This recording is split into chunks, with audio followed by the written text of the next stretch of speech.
Jesus is the first of the new. He is a prophet like Moses. Deuteronomy 18 says, you're going to know, tells the people, you're going to know when the Messiah is coming because he's going to be a prophet from among you like Moses.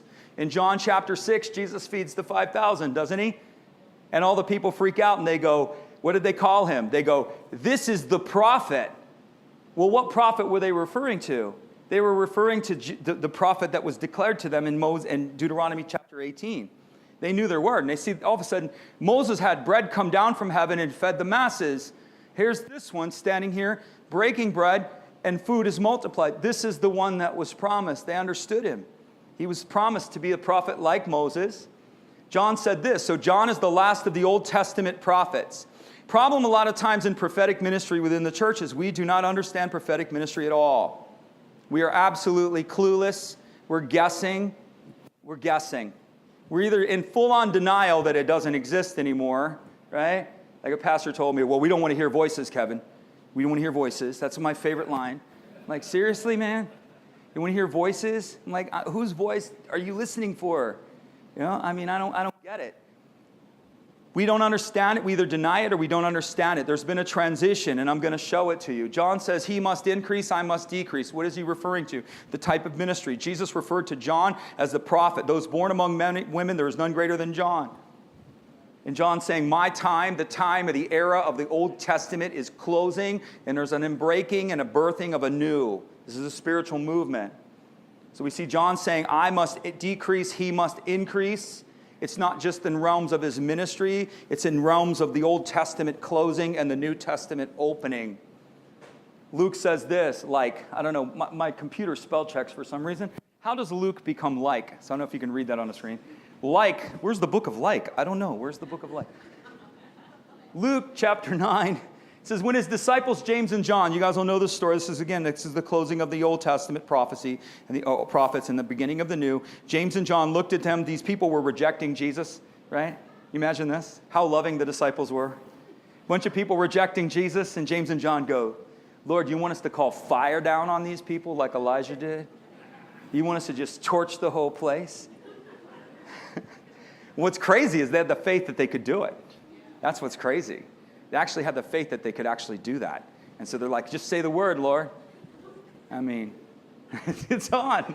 We're going to burn it down. And Jesus said, you don't know what spirit you're of. And again, this is a consistent teaching here, is that we teach within the church that the James and John were emulating the devil. They were being destructive like the devil. They're not quoting Lucifer, they're quoting Elijah. They were of the Old Testament spirit of prophetic. That time has come. You're speaking from a spirit that no longer, a prophetic voice that no longer is active. The prophetic voice of the Old Testament is no longer active. I'm going to show it to you again. So in the Old Testament, so they quote Elijah. In the Old Testament, what did Elijah do? He judged the nations, right? If you know anything about Elijah, he's running around. The Old Testament prophets are judging nations. The Old Testament prophet, Elijah in particular, called for a famine. The Old Testament prophet executed the false prophets. Anybody know the story? Right? All the false prophets. Okay, Elijah wins, and he's like, kill them all, and then off he goes, right? So we have all this crazy stuff going on with the Old Testament prophets. Here's the question. You put the next slide up there. What would happen if we brought Elijah through the cross and set him in the New Testament? Well, I'm glad you asked, because the Bible tells us exactly what Elijah would look like on the other side of the cross. It tells us this. Before Jesus comes, so here it is, other side of the cross, I'm going to send Elijah before your face, before the great and awesome day of the Lord. And what's he going to be doing in the New Testament ministry of the prophet? What does he do? Is he judging? Is he condemning? Is he pointing fingers? He's reconciling. What does it say? And he will turn the hearts of the fathers to their children and the hearts of their children to their fathers. The New Testament prophetic is reconciliation. It's not judgment. It's not running around pointing fingers. This is where the prophetic ministry within the church is completely misunderstood. We think a prophet's going to run around and read your mail and tell you all the things that are wrong with you. You know, well, I just think there's drinking, and you just start saying all this stuff. It's nonsense. I tell people, we teach this in our prophetic classes, we teach this in prophetic ministry, and we also teach it in fire starters. You do not have to be a genius to find dirt in a gold mine. If you're looking for dirt in somebody's life, Christian, you're not a genius if you found dirt. You're not a genius if you can call out somebody's problems. The genius lies in extracting the gold. The genius lies in finding the gold. That's where the genius lies. And that is the sum total of the New Testament prophetic ministry. It's not judgment, it's reconciliation. It's affirmation. God sees you, He knows you, He cares. This is how He sees you. Be reconciled to Him. This is how He sees you. This is what He wants for your life. This is what He's calling you towards. Be reconciled with Him. Believer and non-believer. Christian, come into your identity. Come into your fullness. Believer, come into relationship. Unbeliever, come into relationship. 1 Corinthians 14 tells us what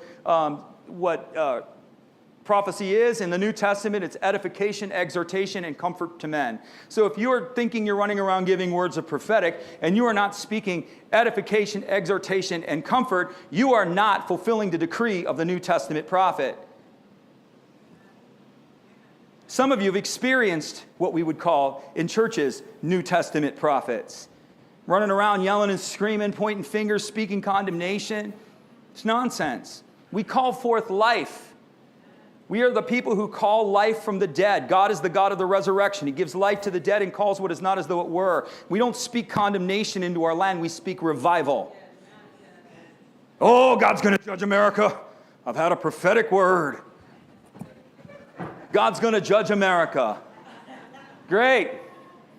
See previous conversation. You can go over there. As for me, I have the power to speak forth, and I call forth revival. I call forth awakening. I call forth a move of God from north to south to east to west, from sea to shining sea.